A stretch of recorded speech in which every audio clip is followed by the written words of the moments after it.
Bismillahirrahmanirrahim. Alhamdulillahirabbil alamin wassalatu wassalamu ala asyrafil anbiya'i wal mursalin Sayyidina Maulana Muhammadin wa ala alihi wa sahbihi ajma'in. Qala al-musannif al-imam Abu Hamid al-Ghazali rahimahullah wa nafa'ana bi'ulumih.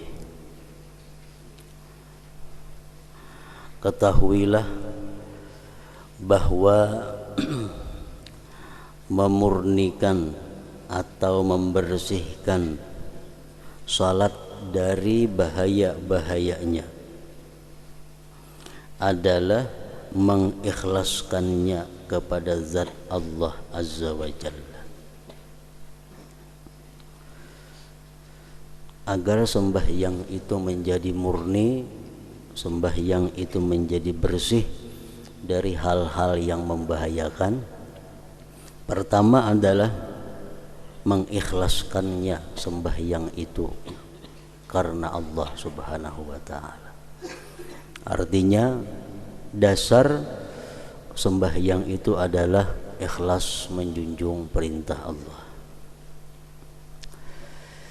dan menunaikannya dengan syarat-syarat batin yang telah kami sebutkan, dari khusyuk, mengagungkan, dan malu, adalah sebab untuk memperoleh bermacam-macam cahaya-cahaya di dalam hati. Cahaya-cahaya itu adalah kunci ilmu mukasyafah.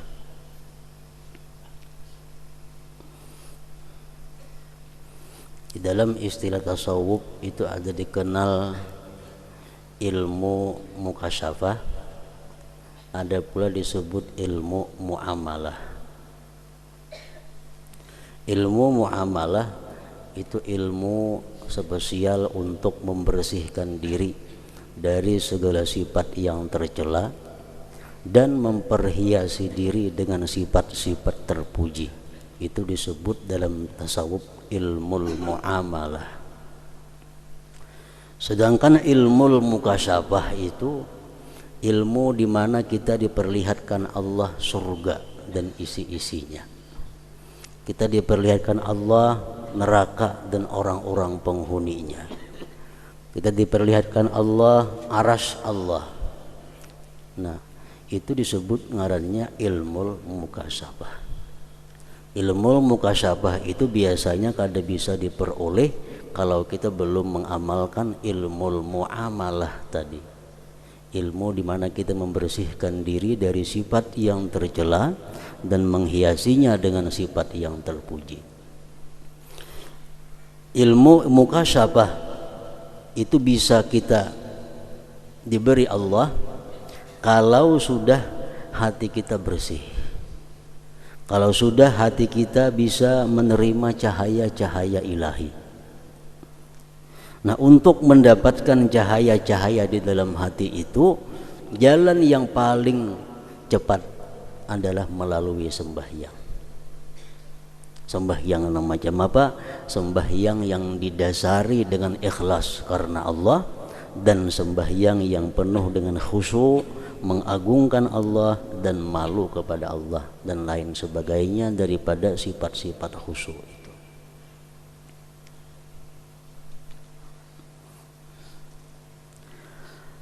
Para wali Allah yang dikasyafkan, dibukakan dengan kerajaan langit dan bumi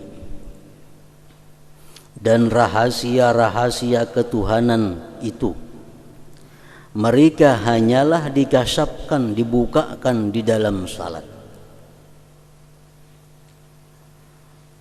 Ada yang bisa menjelaskan bahwa surga itu macam ini bentuknya. Ada yang bisa menjelaskan sirat, titian sirat itu macam ini. Nah, itu mereka peroleh, mereka dapatkan adalah di dalam sembahyang mereka. Dibukakan oleh Allah hijab sehingga mereka bisa menyaksikan yang demikian itu. Lebih-lebih di dalam sujud, karena hamba itu dekat dengan Tuhannya Azza wa Jal dengan sujud. Ada sebagian di antara para aulia Allah, mereka itu sembahyang diperlihatkan Allah, arsy Allah. Nah, jadi mereka sembahyang bukan lagi menghadap sesuatu, bukan lagi menghadap dinding, tapi yang mereka hadap adalah arsy-Nya Allah. Nah, dalam sembahyang diperlihatkan arsy-Nya Allah. Ada yang dalam sembahyang diperlihatkan Allah surga dan nerakanya. Nah, itu ngarannya adalah mereka dapat ilmu mukasyafah tadi dengan melalui sembahyang. Oleh karena itu Allah Ta'ala berfirman, wasjud waqtarib, surat Al-Alaq 19. Artinya sujudlah dan mendekatkan dirilah. Waktu sujud itu waktu yang paling dekat kita dengan Allah Subhanahu wa Ta'ala. Jadi apabila ada istilah dekat dengan Allah bukan diartikan dekat makani, dekat tempat, bukan itu maksudnya. Allah Maha Suci daripada bertempat. Yang dimaksud dengan kita dekat dengan Allah artinya dekat dengan rahmat yang khusus dari Allah, dekat dengan petunjuk yang khusus dari Allah, dekat dengan anugerah Allah. Itu artinya dekat, bukan dekat lawan nang bertempat macam ini, betata yang memangnya kada macam itu.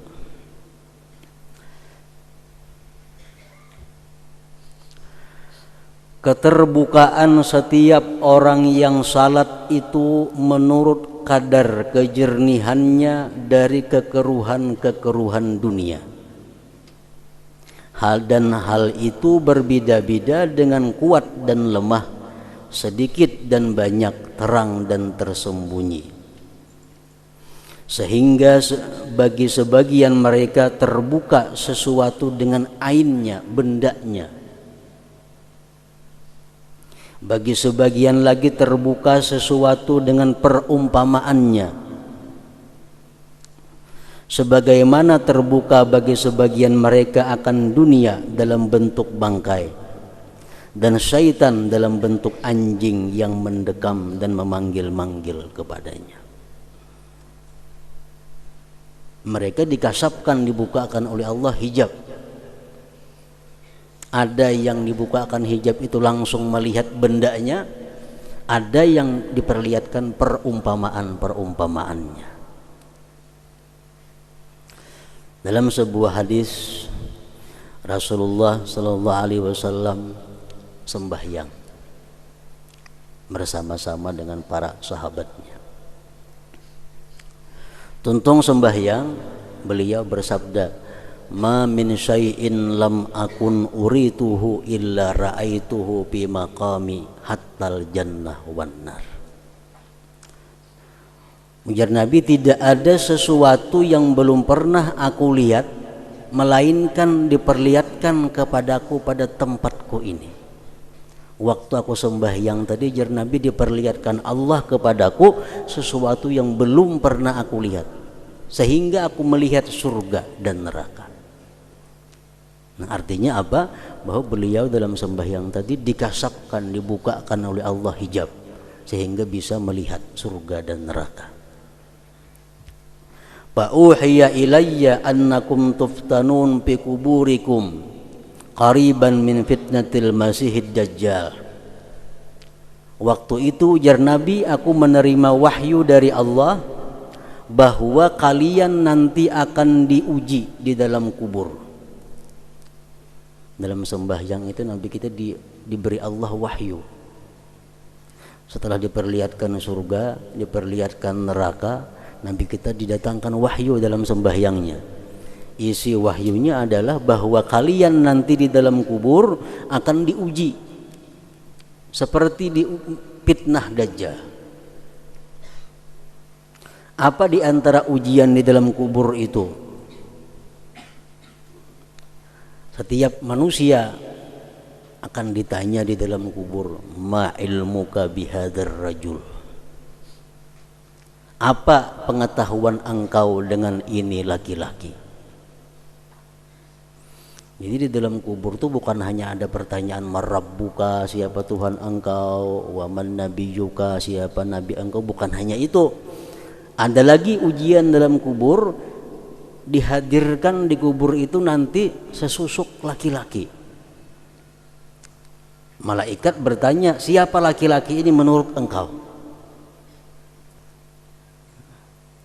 Fa ammal mu'min, kalau inya beriman orang tersebut, orang yang beriman, fayaqul, dia mengata, huwa Muhammadun Rasulullah ja'ana bil bayyinat wal huda fa'ajabna wattaba'na. Itu laki-laki adalah Muhammad Rasul Allah yang telah datang kepada kami dengan keterangan dan petunjuk, kami memperkenankan dan kami mengikuti dia. Kalau kita beriman dalam dunia, kita bisa pinandu, oh itu laki-laki adalah Muhammad Rasulullah. Nah, jadi setiap orang di dalam kubur dihadirkan sosok Nabi Muhammad, ditakuni siapa ini.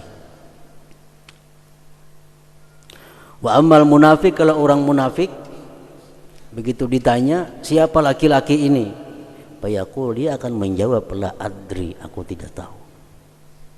Aku tidak tahu. Aku ada pinandu siapa laki-laki ini. Kenapa? Karena dalam dunia ini memang kada beriman kepada Rasulullah sallallahu alaihi wasallam. Nah, Nabi kita mendapat wahyu tersebut di dalam sembahyang. Dalam sembahyang itu pula beliau diperlihatkan surga dan neraka. Nah, kenapa bisa demikian? Dalam sembahyang itu dibukakan hijab-hijab tadi, karena dalam sembahyang itu adalah waktu seseorang paling dekat dengan Allah Subhanahu wa ta'ala.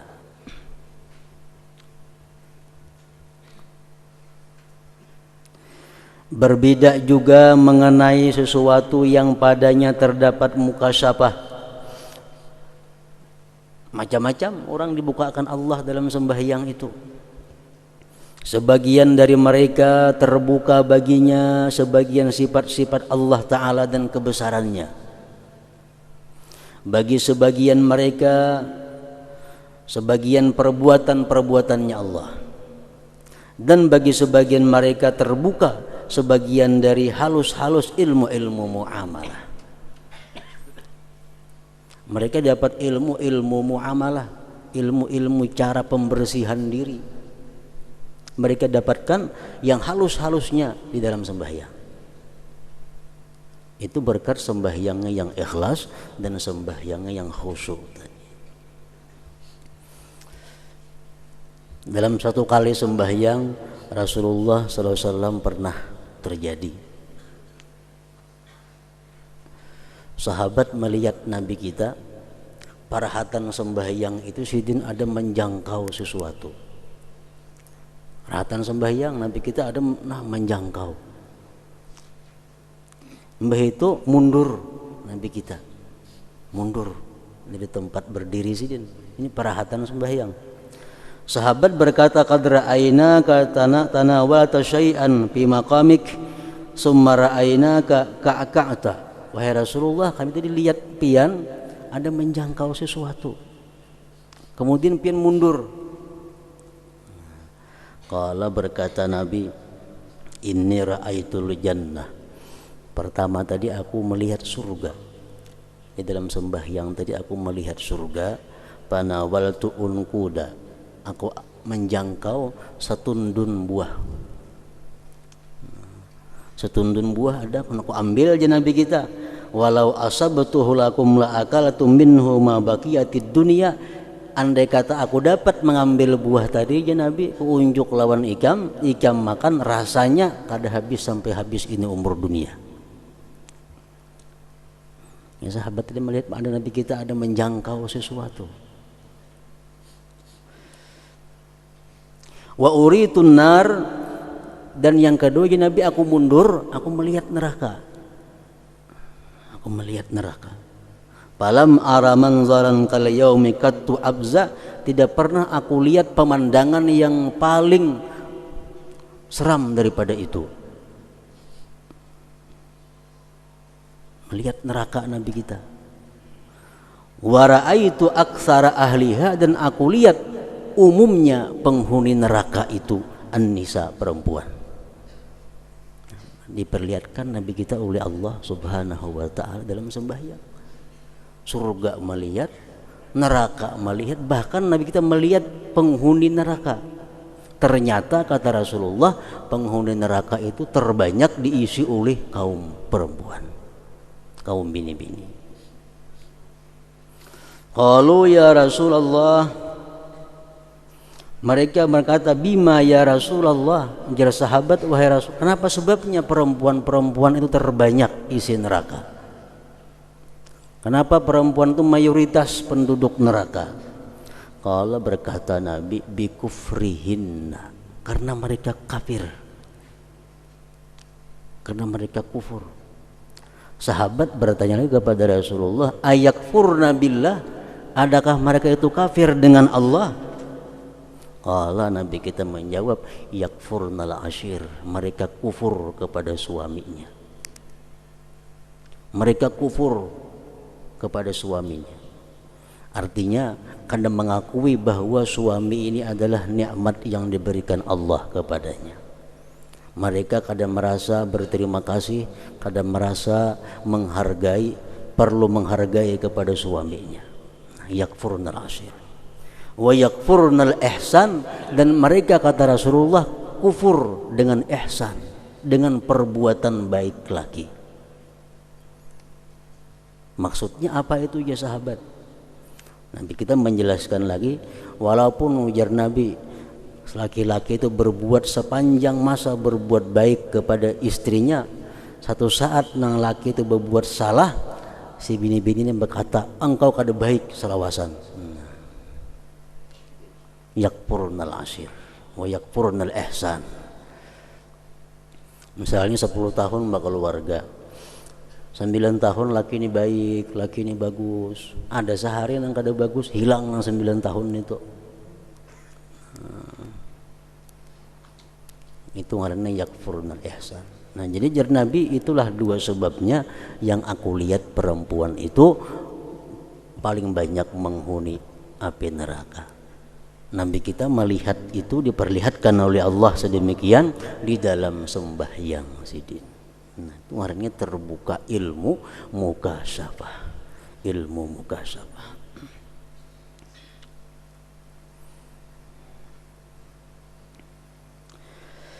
Untuk menentukan makna-makna ini ada setiap waktu sebab-sebab yang tersembunyi yang tidak terhitung. Kadang-kadang dia dalam sembahyang diperlihatkan surga, kadang-kadang dalam sembahyang seseorang diperlihatkan neraka, kadang-kadang dalam sembahyang dia diperlihatkan Allah kejadian-kejadian yang akan ia hadapi.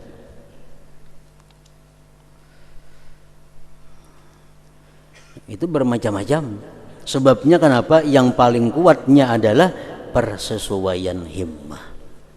Apa yang diinginkan oleh seseorang itu, apa nang inya pikirkan sebelum sembahyang itu.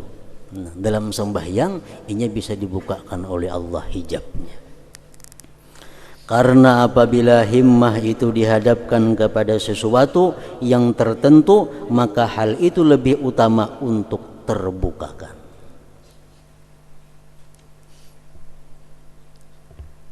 Kita ingat kisah manaqib Imam Ghazali dan adiknya Ahmad Al-Ghazali.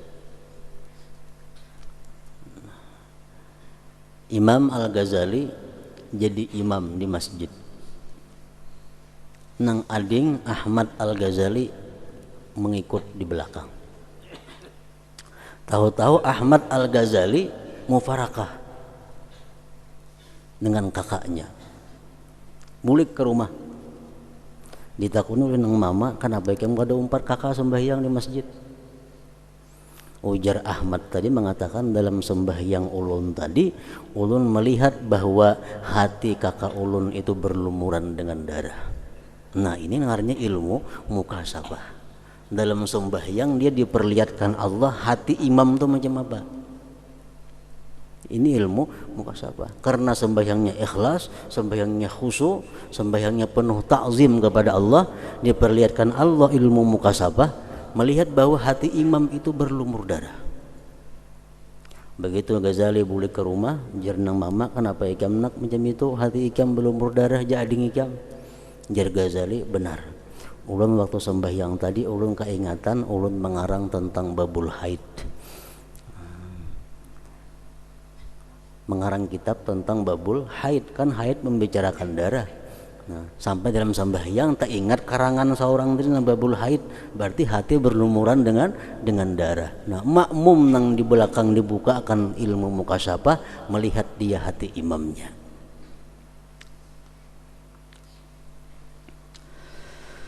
Manakala urusan-urusan ini tidak terlihat kecuali pada cermin yang jernih. Perkara-perkara seperti surga, seperti neraka, atau bagian-bagian gaib lainnya, itu kada akan bisa terlihat kecuali pada cermin yang jernih. Hati yang jernih maksudnya. Menceramin tu kabur, siapa aja behumbayang ngas itu kada kelihatan. Ceramin kabur, walaupun nang bungas diceraminakan ya itu kada baik. Nang kada bungas sama, makinnya kada baik lagi. Kenapa? Cerminnya kabur. Artinya padahal waktu kita sembahyang itu Allah menebarkan berbagai macam ilmu mukasyafah kepada kita. Cuma karena cermin kita ini kabur, kada kau menangkap. Cerminnya ada, cuma kabur. Padahal seluruh cermin itu kabur. Artinya sebijian cermin itu kabur. Maka terhalanglah petunjuk daripadanya. Kada kau melihat. Bukan karena kikir dari pihak zat yang memberikan kenikmatan petunjuk, bukan karena Allah kikir dengan hidayahnya, bukan karena Allah kikir memberikan ilmu mukasyafah kepada kita, bukan, tetapi karena keburukan bertumpuk-tumpuknya kuturan pada tempat penerimaan petunjuk itu. Nah, karena wadahnya ini nang kada kawa diandaki itu.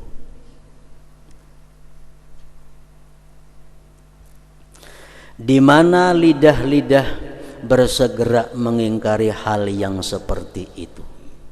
Nah, artinya banyak orang yang mengingkari seperti itu, bahwa dalam sembahyang itu akan dibukakan Tuhan kita ilmu mukasyafah, dalam sembahyang kita akan bisa diperlihatkan Allah tentang alam barzakh, dalam sembahyang itu diperlihatkan macam-macam. Itu banyak orang yang mengingkari.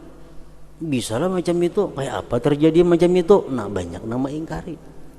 Masa dalam sembahyang kita melihat surga lah, melihat neraka? Nah, kenapa sebabnya mengingkari itu? Karena tabiat itu ditabiatkan untuk mengingkari sesuatu yang tidak hadir. Karena orang ini kada bisa dapat macam itu, lalu inya mengingkari akan terjadinya seperti itu.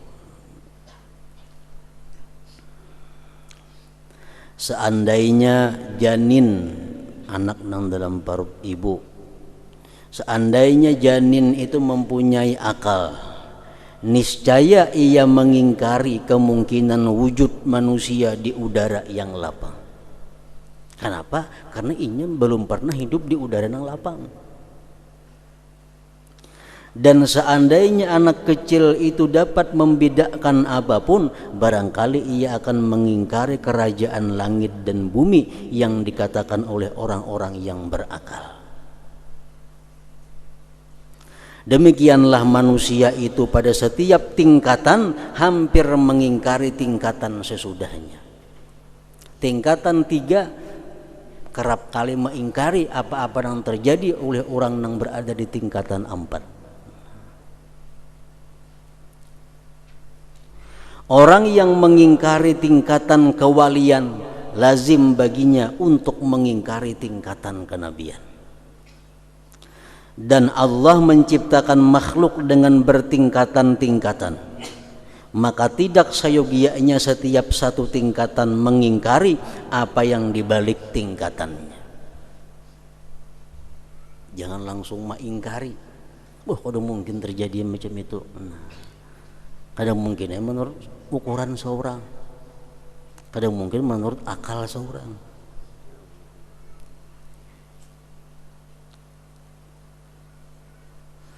Namun manakala mereka menuntut hal ini untuk perdebatan dan pembahasan yang mengacaukan, dan mereka tidak mencarinya untuk menjernihkan hati dari sesuatu selain Allah Azza wa Jal, maka mereka kehilangan dan mengingkarinya.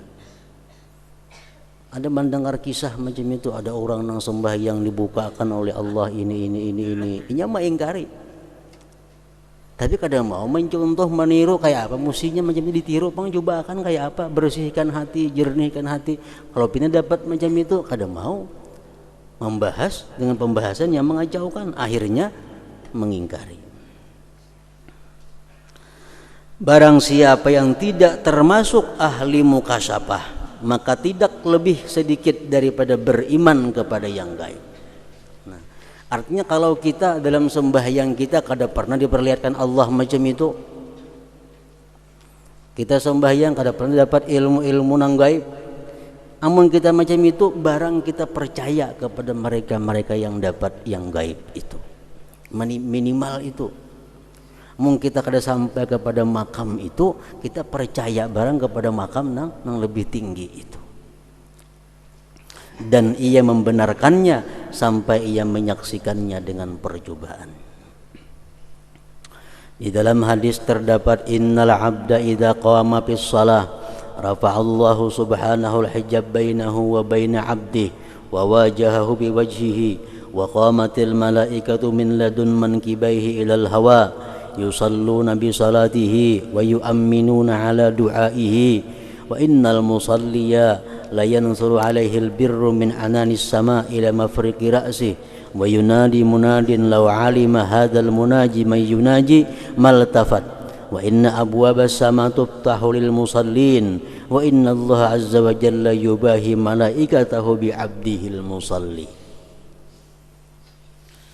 Artinya sesungguhnya hamba apabila berdiri dalam salat, maka Allah yang maha suci mengangkat hijab tirai antara dia dan hambanya.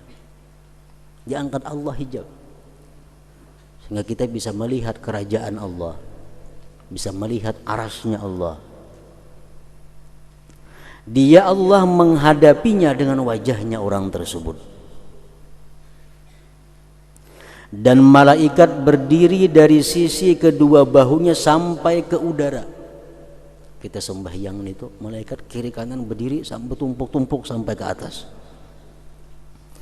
Mereka malaikat tadi salat dengan salatnya, mengikut sembahyang kita dan mengaminkan doanya. Kita berdoa, malaikat mengaminkan. Sesungguhnya orang yang salat itu bertebaranlah kebajikan atasnya dari setinggi langit sampai ke pertengahan kepalanya. Dan pemanggil memanggil-manggil, seandainya orang yang munajat itu mengetahui zat yang ia munajat kepadanya, niscaya ia tidak berpaling. Sesungguhnya pintu-pintu langit itu dibuka bagi orang-orang yang salat, dan sesungguhnya Allah Azza wa Jal berbangga kepada para malaikatnya dengan hambanya yang salat. Artinya ada, kita sembahyang itu ada malaikat kiri kanan kita umpat, ada malaikat mengaminkan kita, dibukakan pintu hijab kepada Allah. Nah, karena kita ini tadi cerminnya kabur, lalu kita kada bisa menyaksikan itu, kada bisa menyaksikan dan merasakan itu. Nah, bagi orang-orang yang hatinya bersih, bisa dia melihat itu, paling kada bisa merasakannya. Dibukanya pintu langit dan penghadapan Allah Ta'ala kepadanya dengan wajahnya adalah kinayah sindiran dari keterbukaan kasab yang telah kami sebutkan tadi. Orang yang sembahyang itu dibukakan Allah pintu langit. Sebenarnya dia bisa melihat apa-apa kerajaan langit itu. Kalau orang yang sembahyang ini hatinya, mata hatinya bujur-bujur bersih. Di dalam Taurat tertulis, hai anak Adam, janganlah kamu lemah dari berdiri di hadapanku dengan salat, dengan menangis. Maka akulah Allah yang mana aku dekat kepada hatimu dan kamu melihat cahayaku dengan gaib. Kamu melihat cahayaku dengan mata hatimu artinya. Ia berkata, kami berpendapat bahwa kelembutan, menangis dan keterbukaan yang didapatkan oleh orang yang salat di dalam hatinya adalah karena dekat Tuhan yang Maha Suci terhadap hatinya. Apabila kedekatan ini tidak ada, yakni kedekatan dengan tempat, maka tidak ada makna baginya melainkan dekat dengan petunjuk rahmat dan terbukanya hijab. Orang yang sembahyang itu artinya dekat dengan Allah. Bukan berarti berhadapan Allah, bertatai Allah, kanda. Itu kata-kata kinayah daripada bahwa orang yang sembahyang itu dibukakan Allah segala yang terdinding bagi dirinya. Makanya dalam petunjuk agama kita, kalau kamu ada masalah yang kamu hadapi dan kamu tidak bisa memutuskan satu antara dua, bawalah sembahyang istikharah. Bawa sembahyang istikharah. Ini artinya apa? Dengan sembahyang itu kita akan dibukakan Allah hijab, sehingga kita bisa memilih mana yang terbaik di antara pilihan-pilihan yang kita bingung sebelumnya. Sembahyang istikharah itu akan bermanfaat kepada kita kalau hati kita bersih, hati kita jernih, sehingga dengan sembahyang itu kita dibukakan Allah dinding hijab, sehingga melihat mana yang bermanfaat diambil, mana yang kada. Kalau hati kita kotor, hati kita keruh, 10 rakaat sembahyang istikharah kada ada hasilnya apa-apa, makin tambah bingung. Nah, itu isyarat daripada agama bahwa orang yang sembahyang itu dibukakan Allah dinding hatinya. Dengan sembahyang itu dia akan bisa memutuskan perkara yang akan dia ambil selanjutnya.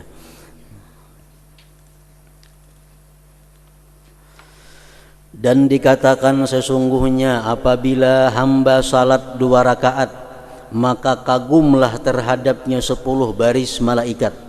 Setiap sab baris daripadanya ada 10.000 malaikat, dan dengannya Allah berbangga kepada 100.000 malaikat.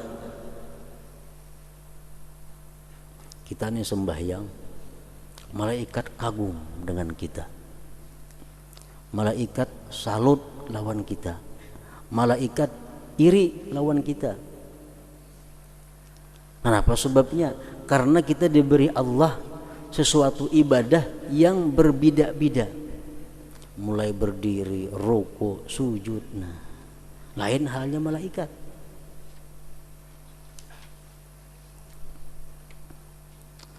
Demikian itu karena hamba itu di dalam salat telah menghimpunkan antara berdiri, duduk, ruku dan sujud.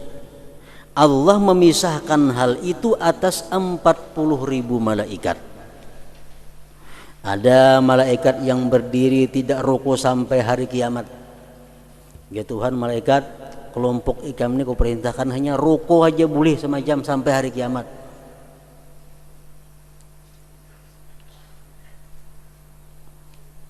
Malaikat yang sujud tidak boleh bangun sampai hari kiamat.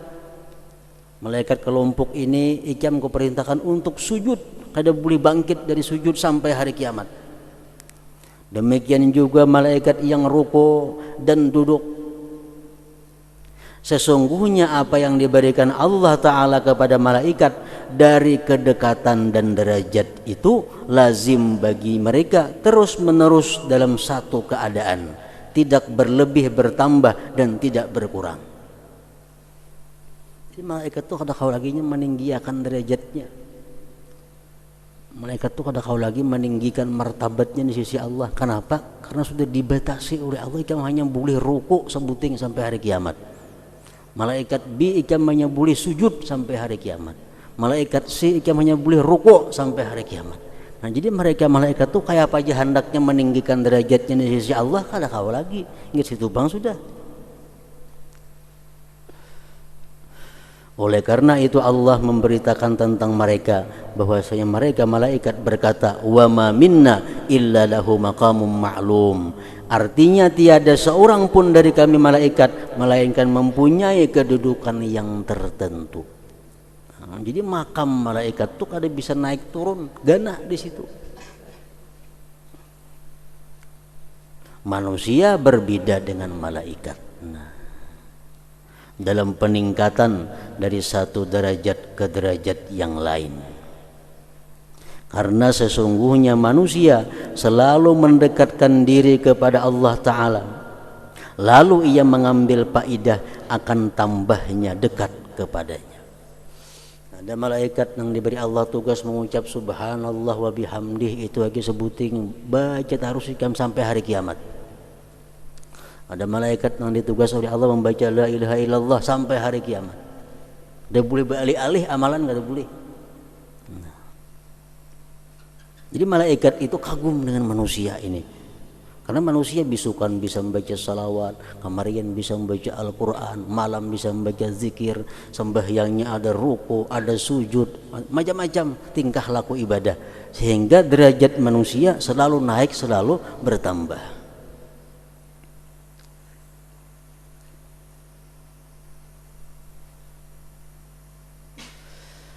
Karena sesungguhnya manusia selalu mendekatkan diri kepada Allah Ta'ala, lalu ia mengambil faedah akan tambahnya dekat kepadanya. Sedangkan atas para malaikat alaihimussalam, pintu tambah dekat itu tertutup.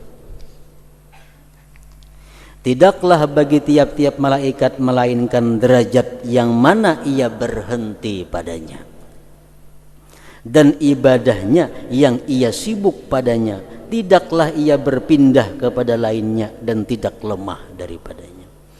Jadi malaikat disuruh sujud sampai hari kiamat. Ini kada kau bertambah pada itu dan kada kau berkurang pada itu. La yastakbiruna an ibadatihi wa la yastahsirun yusabbihuna al-laila wan nahar la yafturun.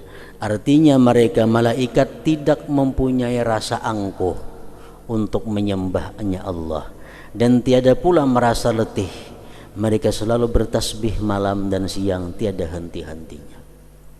Ada malaikat yang ditugasi Allah membaca subhanallah walhamdulillah wa la ilaha illallah wallahu akbar sampai hari kiamat. Ada malaikat yang ditugasi Allah khusus untuk mendoakan fulan bin fulan sampai hari kiamat. Itu penggawiannya. Kunci tambahnya derajat adalah salat. Kunci bertambahnya tingkatan manusia di sisi Allah adalah salat. Allah Azza wa Jalla berfirman, qad aflahal mu'minun alladzina hum fi salatihim khashi'un. Artinya sungguh beruntung orang-orang yang beriman, yaitu orang-orang yang khusyuk dalam salatnya.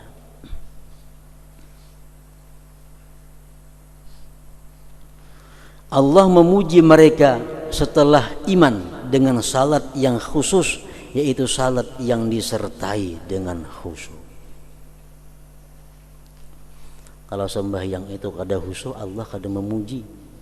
Bahkan Allah mengancam, wailun lil musallin, celaka bagi orang-orang yang sembahyang. Sembahyang nang kada karuban tadi.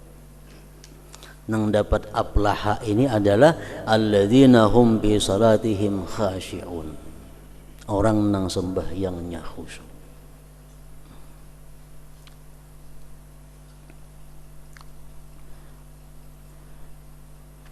Kemudian Allah mengakhiri sifat-sifat orang-orang yang beruntung dengan salat juga.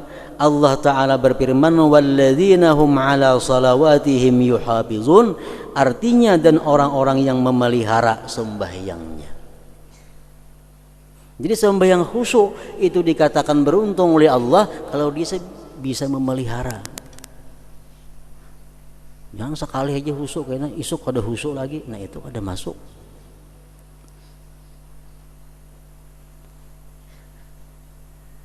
Yang Allah katakan beruntung tadi orang yang khusyuk dan bisa memelihara. Kemudian Allah berfirman mengenai buah sifat-sifat itu, faulaika humul warisun alladzina yarisunal firdausa hum fiha khalidun. Artinya mereka itulah orang-orang yang akan mewarisi, yakni yang akan mewarisi surga Firdaus, mereka kekal di dalamnya. Dia mensifatkan mereka pertama-tama dengan keberuntungan. Qad aflahal mu'minun alladzina hum fi salatihim khashi'un. Dan akhirnya dengan pewarisan surga Firdaus. Menurut saya, ujar Imam Ghazali, bahwasanya banyak perkataan lidah dengan kelalaian hati tidaklah sampai ke batas ini. Kalau kita sembahyang hanya mulut nang bicara tapi hati lalai, ada akan sampai ke batas ini. Oleh karena itu Allah Azza wa Jalla berfirman mengenai kebalikan mereka, ma salakakum fi saqar qalu lam nakum minal musallin. Artinya Allah bertanya di akhirat kepada orang neraka, agar Tuhan, apakah yang memasukkan kalian ke dalam neraka Saqar? Mereka menjawab, kami dulu tidak termasuk orang-orang yang mengerjakan salat. Orang-orang yang mengerjakan salat adalah para pewaris surga Firdaus. Mereka adalah orang-orang yang menyaksikan cahaya Allah Ta'ala dan orang-orang yang bersenang-senang dengan kedekatan Allah terhadap hati mereka. Kita mohonkan kepada Allah agar Dia menjadikan kita termasuk golongan mereka dan agar Dia melindungi kita dari siksaan orang yang kata-katanya berhias manis dan perbuatan-perbuatannya buruk.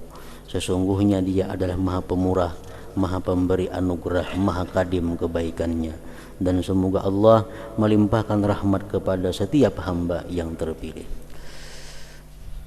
Kemudian hikayat dan berita mengenai salat orang-orang yang khusyuk radhiyallahu anhum.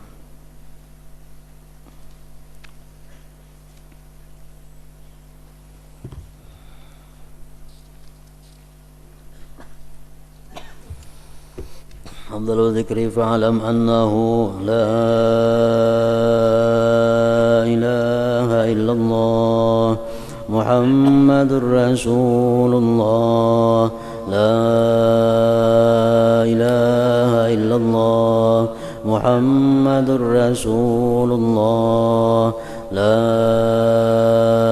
ilaha illallah Muhammadur Rasulullah la ilaha illallah la ilaha illallah la ilaha illallah la ilaha illallah la ilaha illallah Allahu Allah Allahu Allah Allahu Allah Allahu Allah Allahu Allah Allahu Allah Allahu Allah Allahu Allah Allahu Allah Allahu Allah Allahu Allah Allahu Allahu Allah la ilaha illallah Muhammadur Rasulullah la ilaha illallah Muhammadur Rasulullah la ilaha illallah Muhammadur Rasulullah la ilaha illallah Al-Fatihah.